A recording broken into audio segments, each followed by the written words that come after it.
Marami ang labis na natakot dahil sa nangyari ngayon sa influencer na ito. Awang-awa ang marami dahil sa murang edad ay nalagay sa peligro ang kanyang buhay. Patunay nga ba itong dapat ay makontento tayo sa kung anong ibinigay ng Diyos?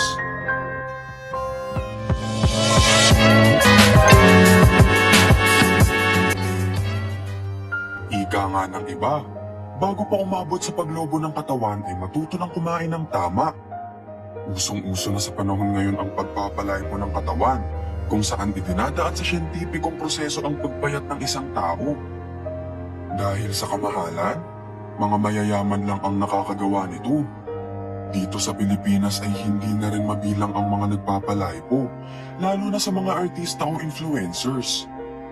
Kabilang na rito si Antoinette na partner ni Wamos Cruz. Masayang masaya si Antoinette sa resulta ng pagpapalay po o pagbabawas sa kanya ng taba at bilbil. Maging ang braso ni Antoinette ay naging slim na dahil sa isinagawang operasyon. Mapapansin na rin ang korte ng katawan ngayon ng partner ni Wamos. Dahil noon ay aminado siyang tumaba talaga siya at walang korte ang katawan.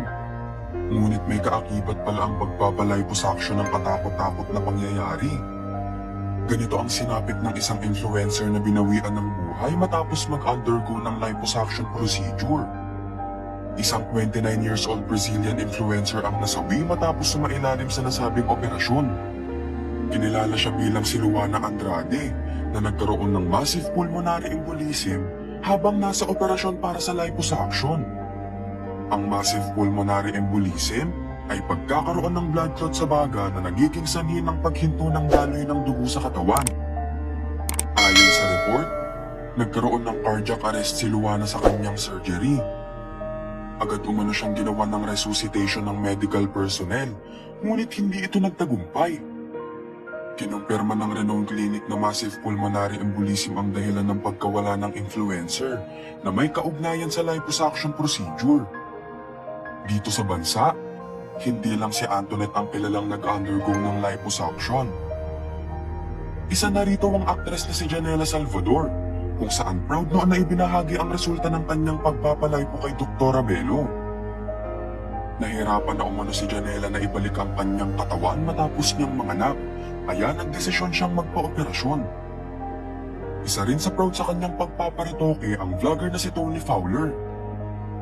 Pareho nga sila ng doktor ni Antoinette na si Doc Yapi, na isa sa expert pagdating sa liposuction.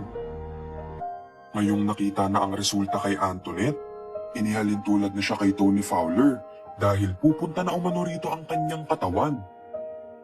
Sa kabila nito, hindi naman nagpapa-apekto si Antoinette sa mga sinasabi ng bashers patungkol sa kanyang katawan. Kitang-kita na rin na masaya siya sa resulta ng kanyang pagpaparitoke.